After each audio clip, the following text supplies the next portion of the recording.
Okay, this video is about how do you crush a college class. So what this comes out of is, sometimes, parents bring me their kids to have me tutor them or teach them, and also I have other students that approach me and ask me for advice on school. So I'm going to kind of give you a quick comprehensive lecture on how you crush a class in college or in grad school. Just real quick, like for my credentials, here's a couple awards I won. I was first in my medical school class at University of Illinois. When I was in college at Stanford, I was a Stanford Student Athlete of the Year award. I got A pluses in the most difficult classes like organic chemistry for the pre-med track and the biology class for the pre-med track and stuff like that. So I just let you know I know this game pretty well. So we're going to go through the attitude you have, and I'm going to talk a lot about personality because I think that's really important if you want to be successful. So the first thing is, do you know the prerequisites for the subject? If you're taking something that's out of your area of expertise, like let's say you're not that good at math, well then make sure you learn all the prereqs for the math, okay? Like a good way to learn the prereqs for calculus is take the SAT test again and go through all the study questions so you can do all that SAT level math. If that's something you have to do. For pre-meds, that's sort of a pain in the butt for pre-meds, having to take calculus. And so make sure you know the prereqs, okay? Take it in summer school. Take it at a junior college. You don't even have to keep the credits if you don't want to, but just get yourself dialed up. And some of the things I'm going to talk about, just basic principles. What I see with a lot of students is they go take a college class and they just show up and they hope it goes well. I don't think that's a good idea. I think you want to always have the attitude that you're going to be the best student in the class. For example, you always want to walk in the first day of class and know more than everyone else in the room. You should do whatever it takes to try to get yourself to that point. And I'm going to show you how to do it. It's actually very doable if you understand the game. Let's see, what else? You should study in the summer. You should study in your vacation. Why not? I mean, if you have strong reasons for wanting to learn, everything I'm saying is going to totally make sense. It'll often sound different than what you're used to, but that's you probably aren't used to the level of intensity that I'm used to. If you're not sure, you're ready, you don't know how to get A's, it's a little more difficult in college than it is in high school. Take a lighter load of classes the first semester until you figure it out. I think it's very important that you have a good reason clarified in your mind. Why are you taking this class? Sometimes you have to, it's required for your major. Other times, though, it's a decision. You only have so much time. You got all this tuition money you got to pay. So you want to have a good reason for everything that you do. Here's a quote by Goethe. He said, "To learn a complex topic, a man must love it." So what I'm saying by that is, get yourself into a frame of mind where you're interested in taking that class. For example, biochemistry is the most difficult class in medical school. So I was very pumped up for biochemistry. My attitude is biochemistry is the language of God, that he uses to write the book of life. I wanted to someday become a great scientist or doctor, so I feel I must learn biochemistry. And I was like the best medical student in the whole United States, not just first in my class for biochemistry when I was in medical school. I was excited about it. It was like, for me, one of the big events of the week was going to biochemistry class, because I had previously been kind of overwhelmed by the teacher and the topic, but once I sort of figured out how to approach it, I got to the point where I would read the night before and go into class, I would make a lot of it into a review, because I was well prepared for class, and that made it a lot more enjoyable. Other thing is, your goal should be more than grades. If you're just focused on grades, school can kind of seem like a chore. You should tell yourself, I am here to really learn the material. Someday I want to be a great scientist or doctor or whatever field it is that you're in, because when you think that way, your brain is programmed to remember what is important to you. We have a long-term memory. We remember what we learned in driver's ed because we wanted to learn how to drive. We remember those conversations with our friends about dating the other sex because we wanted to learn how to talk to them. So what I'm saying is, if you tell yourself, I really want to learn this material because I really want to someday be a great scientist, doctor, whatever it is. So, for example, I also try to have friends who are interested in what you're interested in. I had a friend who was very interested in biology. We both thought we were going to potentially be wildlife biologists, and so that made us very enthusiastic to go bird watching in the woods. And, I tell the story that, I went out to the Palo Alto Baylands, the marshes there with all the waterfowl and whatnot, and I was bird watching out there. And I go up to the nature center. I'm like, can I please see your field guide? They go, we don't have a field guide. I'm like, what do you mean you don't have a field guide? So even though I was super busy as a student athlete, I went and wrote my own field guide for the Palo Alto Baylands. And the other thing I would tell you is a lot of people say to me now, oh, you're just smart. Some people are just smart. You're lucky you were smart. And I would say that's BS, because when I was in high school, I wasn't even an honor student. I didn't take any honors classes. I didn't even know what an AP class was. Both of my parents were from other countries. They didn't know anything about the United States. My mind's eye view of myself is I was an athlete. Up until I got injured, I always thought I was going to be, a wrestling coach for the rest of my life. And I figured, I had the talent to be a national champion, even an Olympic champion. So that was my mind's eye view of the future. I didn't really care about school. It was just a hassle. I tried to get decent grades so my parents don't bug me. I can go out on the weekends, okay? But I was not a focused student at all. And lots of people, nobody from my high school would have ever thought that I would end up being the best student to come out of there. I say that because academics is not that much.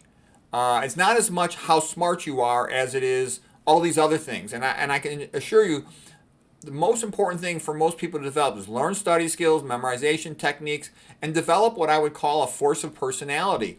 Because that intensity of purpose, it really drives you to higher levels of success. And after I got injured at wrestling, I was so upset about it. I used to cry in my room, just crying that I was injured, because I kept coming back too soon, getting re-injured, and basically my athletic career kind of went downhill. I still ended up being student athlete of the year at Stanford University, set the all-time record for most wins in a season at 39, but I was no longer like I used to be, just a dominant individual in the sport. And I was so angry about that, because like I said, when I was alone, I would cry by myself, and I sort of made a vow, I am not going to let myself, I felt like I had screwed up in wrestling, that I'd been stupid for coming back too soon, and I was so angry at myself. I didn't even like myself. I was so angry at myself that I said, I am not going to allow myself to screw up in wrestling. I just screw up in academics. If I will keep studying until I drop out of my chair from exhaustion. I will push myself to the last red blood cell in my body. So I had that attitude. It's always okay to do more work. I will always work harder, because I wasn't going to let myself fail unless I just couldn't do it. And I think that was pretty important too. And I had a conversation on the phone with my mom. I was all sad about being injured in wrestling, because I got injured again. The coach is considering taking my scholarship away from me. So I was not happy about all that stuff.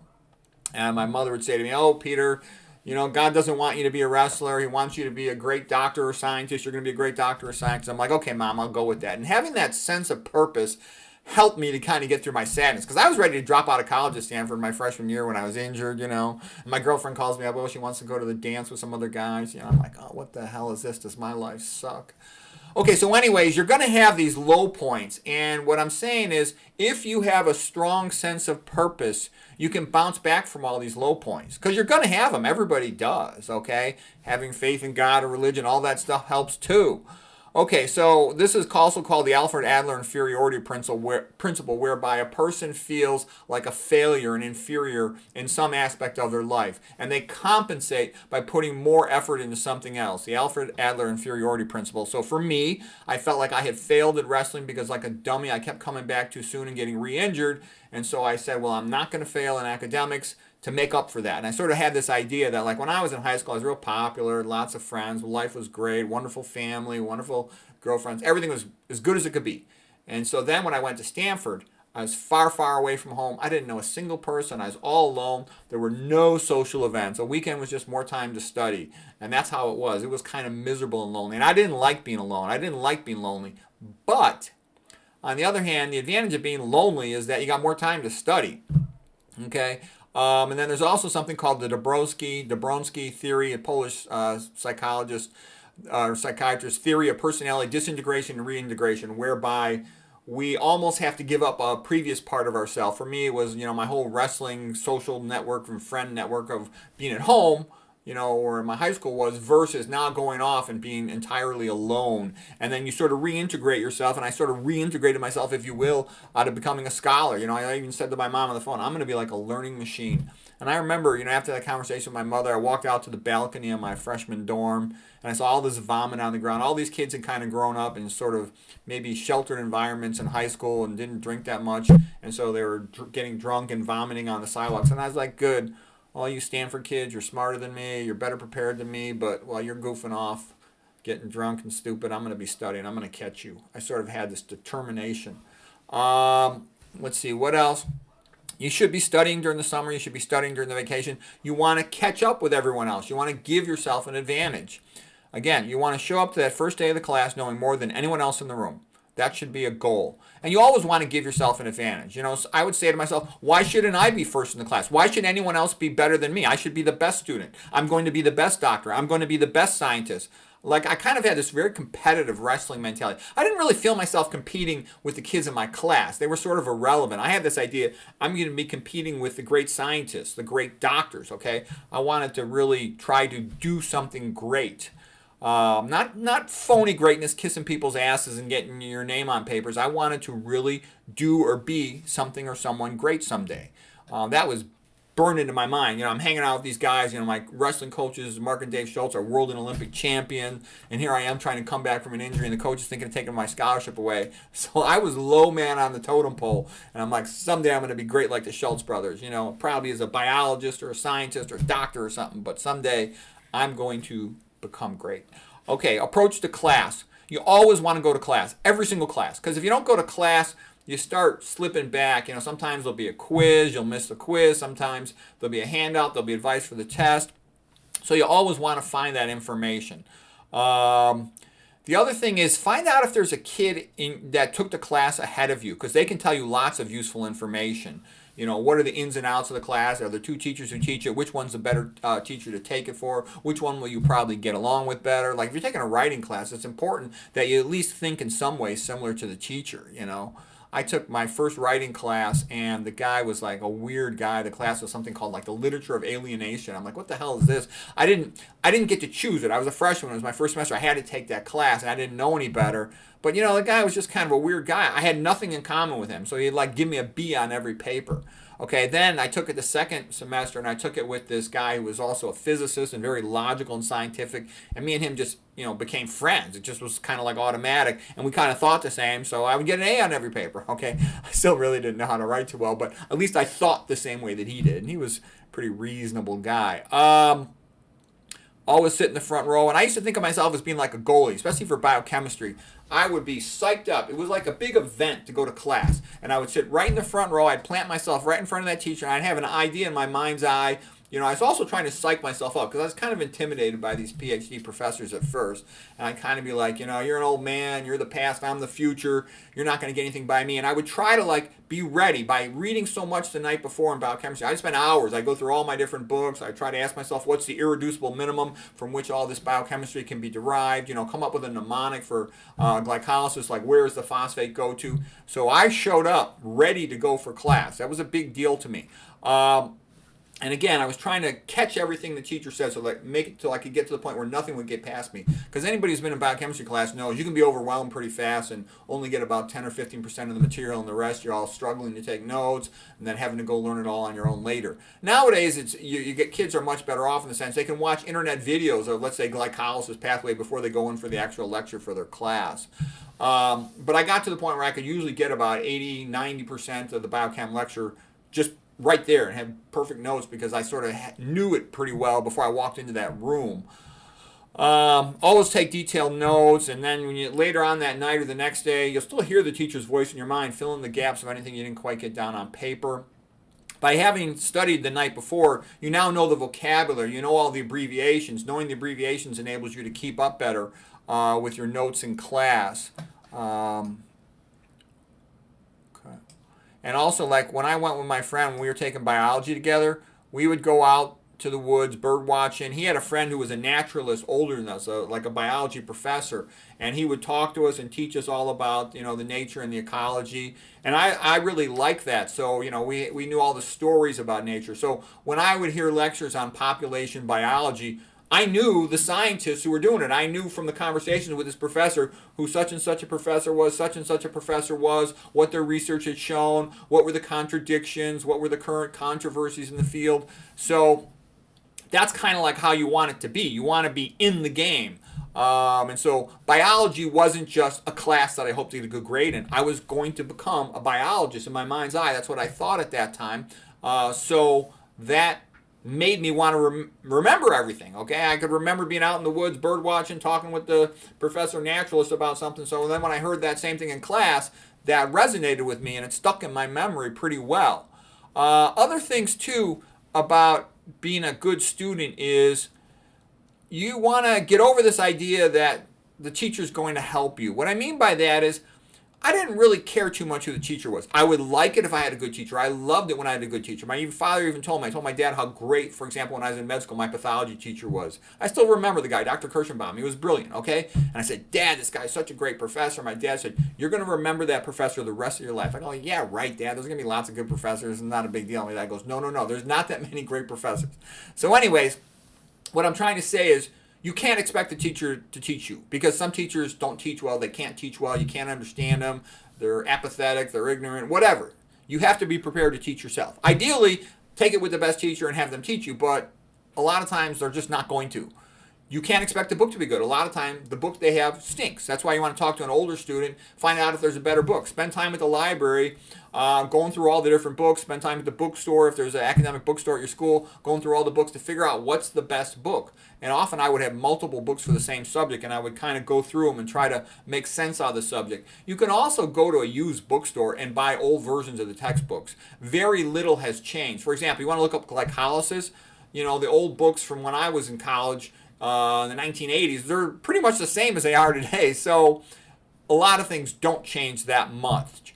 Okay, so what I'm saying is expect to teach yourself. It's wonderful when someone else can teach you and really help you, but what I'm trying to say is I was going to make it no matter what. It didn't matter how bad the teacher was, and just having that attitude, I must be successful. It's almost like Cortez, burn the boats, man. We're going to do this, all right?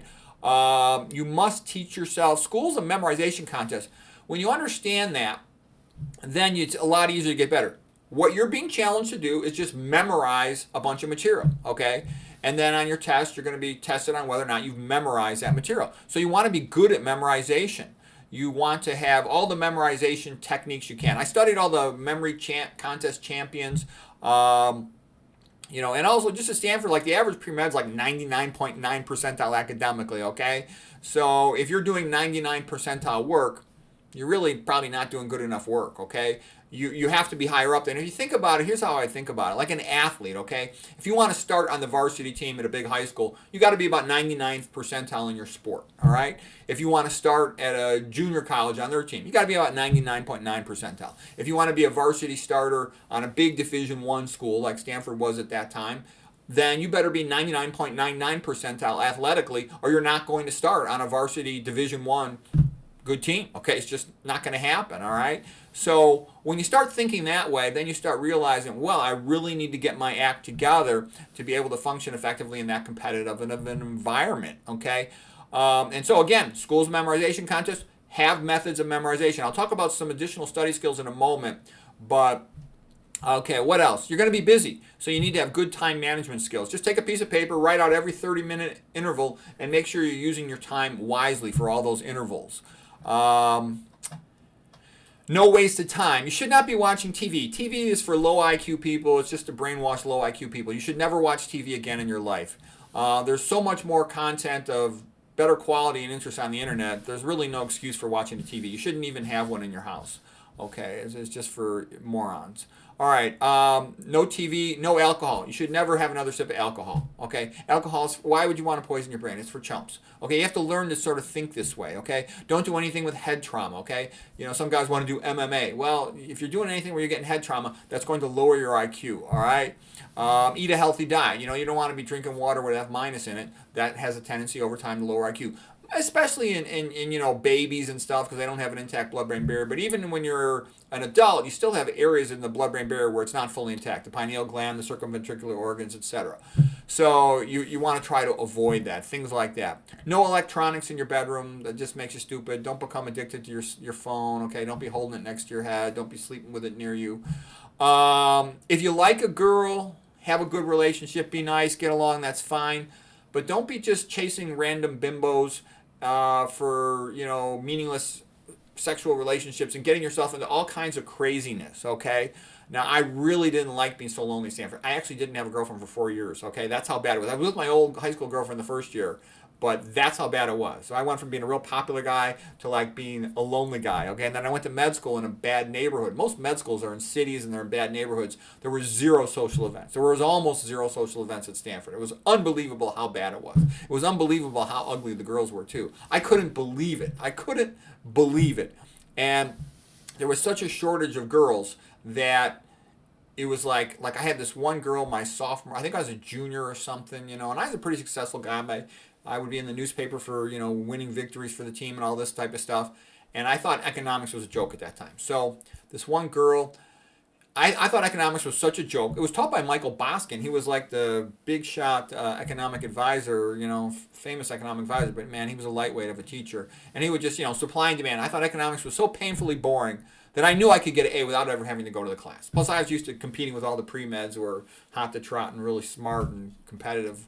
The economics majors were kind of a joke in comparison. Okay, so anyways, what I'm trying to say is I made a deal with this girl. She goes to class, brings me to homework. I'll teach her how to do the homework, and then she brings my stuff back to class, okay? So I didn't even go to my economics class, okay? Because I knew by then I was a pretty dominant student. I was getting A+s in the pre-med classes. This econ class was just a joke.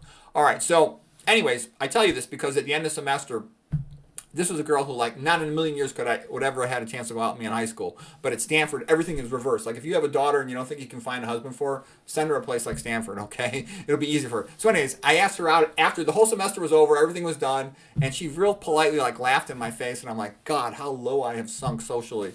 And it was bad. It was real bad, but it taught me a lesson in life. I learned a lot more about being humble and being nice. I hated it, and it was like that all through college, and it was pretty much like that almost entirely through med school. A few little exceptions, but not much. It was bad socially. I never planned social because in high school I sort of like took it for granted. Social's always there. You don't have to think about it in high school. You just go to a party. There's all kinds of nice people. You chat, and if you like somebody, you go out with a girl. Fine, okay, it's simple. But it's not like that in college or med school. So be that as it may, why am I going through all that? I'm trying to teach you to just get used to the fact you might have to be alone for a couple years, okay? And it's not fun, but it's just how it is. And being alone, even though it's kind of lonely and not fun, I think it actually helps you as a student because there's nothing else to do except study on the weekends, okay? Again, good to have a smart friend. You can talk about your class, help each other. Okay, study methods. You want to have a quiet study area. You also want to have ear protectors. A lot of times your family, your dorm, or the other people around you, they're going to be making noise. So you want these ear protectors because you can't turn your ears off. And that noise, you have only so much bandwidth of brain power. And if you have wasted noise distracting you coming in, that's going to make you weaker. I'll just show you real quick a couple of books I wrote. Here's Straight A's at Stanford and on to Harvard. This was a book. This is kind of an intense book. There's a shorter version, the student version. That one's better for most people. I'll give you examples of note-taking tricks here. This right here is a book of Spanish music translations. And so what I would do is I would translate all the songs into English, or I would just copy the translation off the internet. And the reason for this was a lot of fun. Basically, if you take a Spanish class and you just try to get a grade with the grammar, you'll forget everything, you won't learn everything, and you'll be just like all the other kids. In the end, you won't know anything. But if you enjoy reading Spanish books, trying to really learn the language, converse with somebody, learn all the songs, then it's very enjoyable and it lasts longer. And I would also have condensed notebooks like this. For example, when I would study a subject, I would make condensed notes like this. This is kind of like where I was at in college. I'd have condensed notes, and I would just review my condensed notes at the end of the semester before the tests, and that would work pretty well. Okay, I'm going to start showing you, though, some more powerful stuff. I'm now going to show you the book I used for my diagnostic radiology residency. I did a diagnostic radiology residency at Northwestern. I did a surgical internship. I knew I was going to be an imaging-guided surgeon, but I had to go through diagnostic radiology residency, which included interventional radiology, imaging-guided surgery. Okay, and I knew I was kind of pissed off I was at Northwestern. Okay, I sort of felt Northwestern was beneath me. They had told me when I was in med school and I interviewed at Harvard, just sign your name, we'll take you, okay? But my mother had cancer. We didn't know she was going to live that long. We only thought she was going to live about a year or so.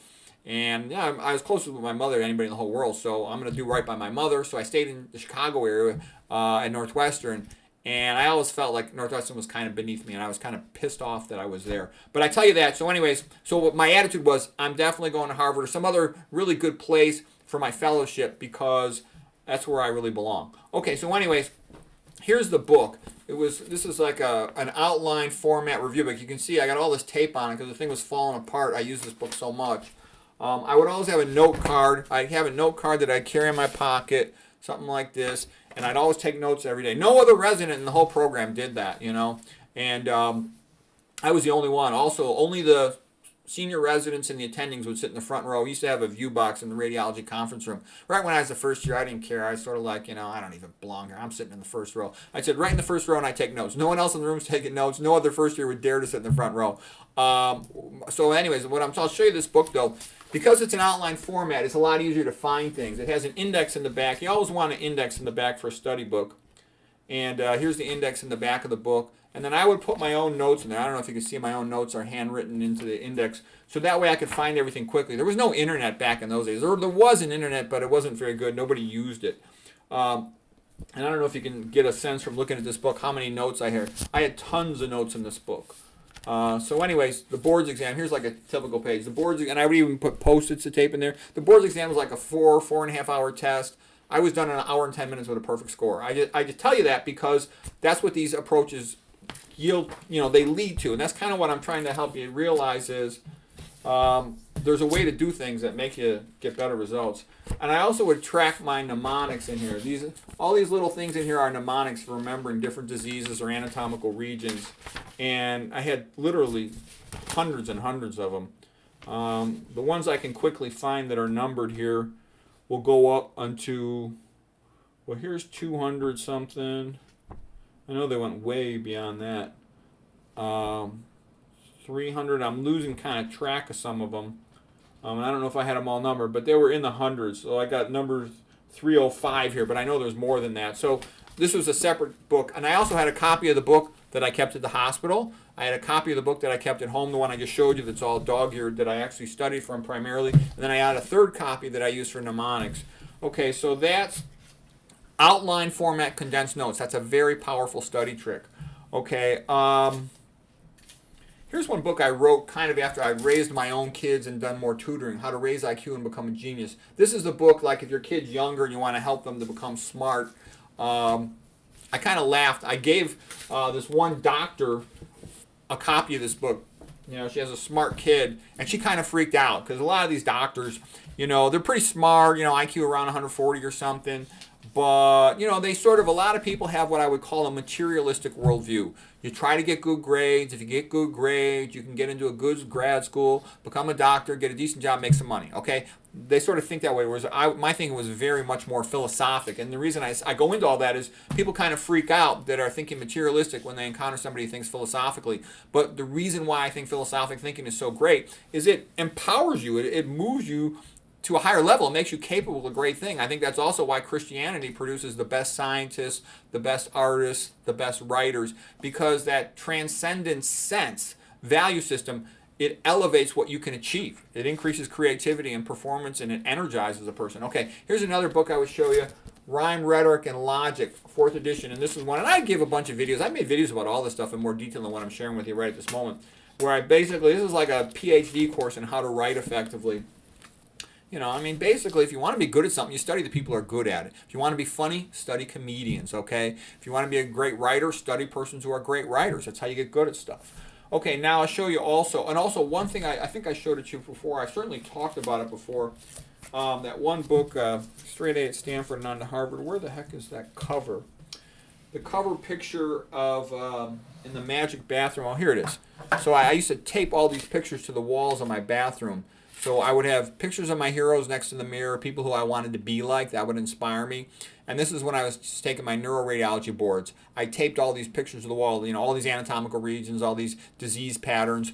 And I was told unofficially, they're not allowed to officially tell you that I had gotten a perfect score on that as well. The instructor, after I finished my neuroradiology boards, was like, where are you from? How did you prepare for this test? Your performance was extraordinary. So here's another book. This is my head and neck anatomy book, and this is what I call illustrated condensed notes. All the pages are tabbed here, okay? And then what I did was I took this book that really wasn't that great of a book, but I taped in information from tons of different sources. For example, because there were some good pictures, let's say in the Netter Atlas of Neuroanatomy, then there were other good pictures coming from journal articles or from other books, but I wanted it all in one place. That was kind of my thought, that I want everything concentrated in one location, so when it's time to study, take the exam, I can quickly find everything.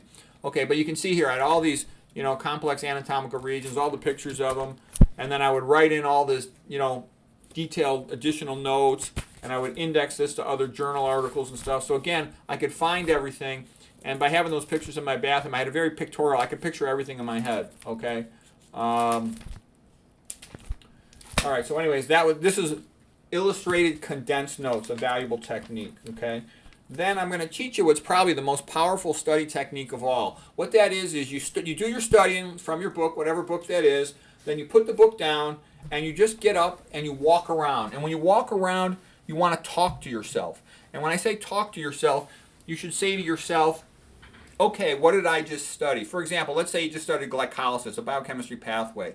You would then say to yourself, well, glucose is in the blood, then it comes into the cell, it gets phosphorylated when it comes into the cell, becomes glucose 6-phosphate, then it gets converted, isomerized into fructose 6-phosphate, then it gets phosphorylated again, phosphofructokinase, into fructose 1,6-diphosphate. The reason I'm going through all that is I'm showing you that's how you study every single subject, is you want to be able to talk about everything. You can articulate everything. The average student never does that. The average student just looks at their notes, highlights things, and they go, gee, I hope I do well on the test tomorrow. And that's not such a great thing. Just recognition of your highlighted notes, that's a low level of cognition versus when you articulate the material on your own with no book in your hand, that's a much higher thing. You have to take all that information and reconstruct it and articulate it. And in a sense, you're practicing with the material. It's an active form of studying. You're reconstructing the material into logical, coherent sentences that you yourself make. So you've got copies that on the part of your body that hears, your ears, and your brain. And it gives you tremendous confidence because, the student who just highlights their notes goes into the test thinking, I hope I recognize this stuff, versus the person who can articulate everything. I knew the material. I could rewrite the book, okay? So you had a lot of confidence. For example, I never ever did an all-nighter or anything like that. I wouldn't even stay up late. I knew the material. I studied every day. I'm ready for the test. So I'd go in there well-rested, confident. That's what I always did. Let's see. That was a big help. What else? Looking at these study methods. Have well-organized bookshelves. You want to have all of your study books for, let's say, for biology, for chemistry, for physics, or for whatever the classes are. They should all be grouped together on your bookshelf, and you should know exactly where everything is.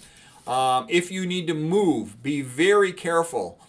Guard those books with your life when you move to a new apartment or something, because otherwise, a lot of students, they lose their books or they get all disorganized or something, and then they have to start all over again with a brand new book. All these books, I put tons of notes in them. I always want to own the book and put tons of notes in them. That's why I think it's ridiculous when people tell me, oh, they just borrowing a book for the semester and they're not going to look at it again. I'm like, are you crazy?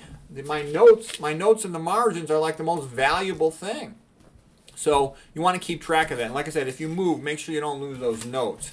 So that walking around and talking to oneself, that's called the walk and talk self-test. And then there's a question of whether or not you want to use flashcards. If you're going to use flashcards, those work best for sort of binary subjects.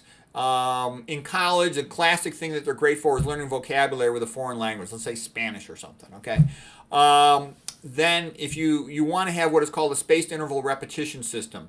A lot of people like online flashcards, things like Anki, or what works really well is Lightner boxes. Lightner boxes just means having, I have pictures in my books, but it just means you have a couple like shoe boxes in your bathroom, for example, and you have the initial box is the beginning box. Then there's the middle boxes, and then there's the completion box. So you look at the flashcard, and if you instantaneously recognize it, that means you know it. It's deep in your subconscious mind, and you advance it to the next box. If you look at it, but you have to hesitate to answer the question on the one side, the answer is on the other side of the flashcard, then you keep it back in the beginner box. The point being is that way you spend more time with the difficult material because it takes a long time for that to advance to the completion box. The easy stuff quickly goes to the completion box, so you don't waste much time with it.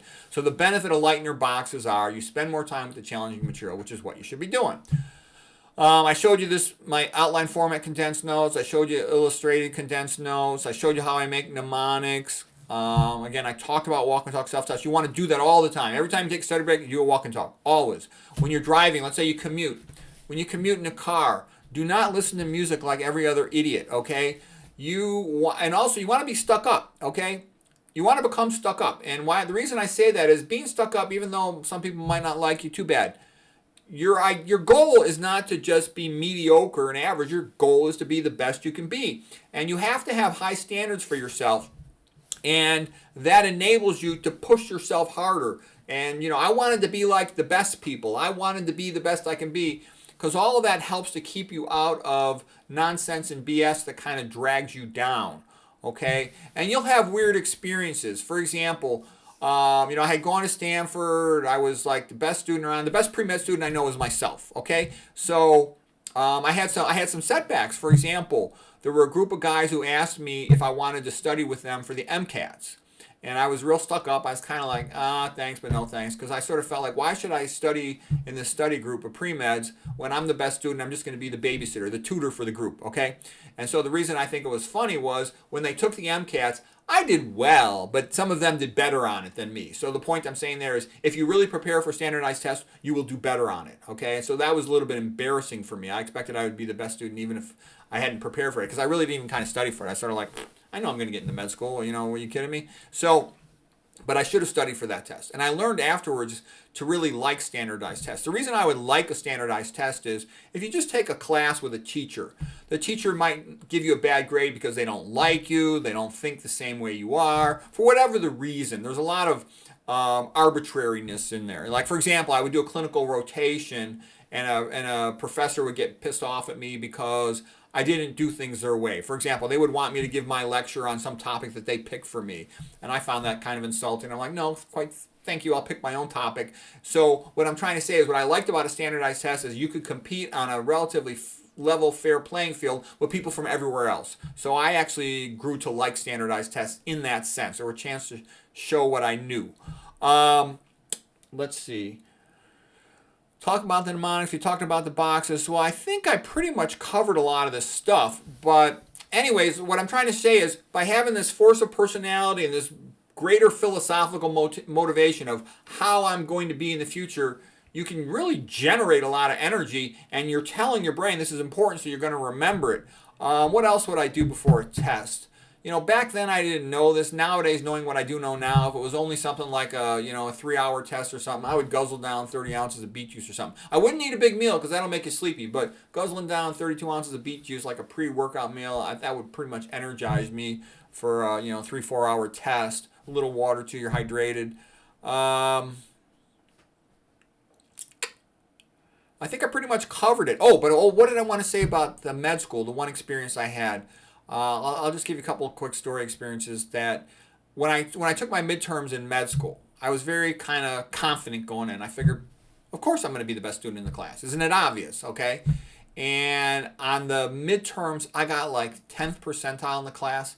And I was so pissed off. I'm like, how did that happen? After me having such a shitty life and studying so much, I should be first in the class. This is ridiculous. What happened?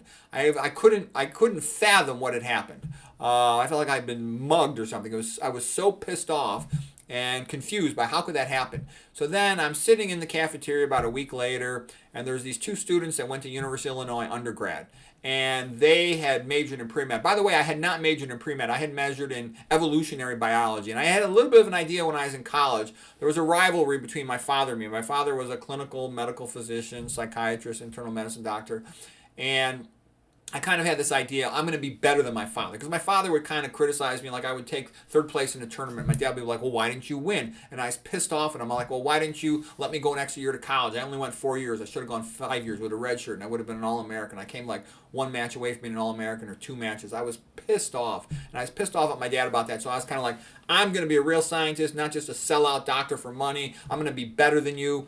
So anyways, the reason I go through that is so I had taken all these wildlife, complex biology classes that most people couldn't care less about. And they weren't really relevant to med school. Whereas these University of Illinois state school students had taken all the stuff that we took the first year. So they're sitting there saying, what did you take senior in high school? Oh, I took anatomy, histology, physiology. So they had all the classes before. And so then I felt better because I knew the reason why I was only 10th percentile on my first set of exams was because they had all the classes before and I had none of those classes. So I knew once I realized it, I'm like, oh, I just gotta get my act together a little bit better. I'm gonna crush all this stuff pretty quick here, and I did. But that was one surprise for me. The other thing I noticed too is when it comes time you're getting close to your tests, you have to be selfish. And what I mean by that was, even when I was a medical student. I was already pretty obvious I was a great, phenomenal student, and I would do tutoring. You know, when I was a second year student, I would tutor the first years. I give them lectures. I gave lectures in the urban health program. So a lot of times I was giving lectures and stuff, you know, from a young age. And the reason I'm going through that is because I remember I had my final exams coming up when I was a second year student. And I took the exams and I did a little less well than I should have, okay? Let's say I expected to be first in the class. Maybe I was fourth in the class on something, and I was pissed off about that because I kind of took it for granted, all right? So what I said to myself is I was so busy, you know, giving all these lectures, tutoring, and doing all this other stuff. I should have been just studying for my own self. And people have that same thing. Sometimes they have a boyfriend-girlfriend relationship and they're putting too much time into that. Sometimes their parents are making them do too much work, whatever it might be, on the farm or whatever. And so what I'm saying is, when it comes time, those last couple weeks before your final exam, you want to just be studying for your final exam and focus on that and not distracted by anything else unless it's absolutely necessary, because it makes it, that time is more valuable, that last minute time before the exam. So anyways, I think I've gone through pretty much all the major issues on crushing a class, and if you incorporate some of these things in here into your academics, I think your performance will probably be improved. So anyways, good luck.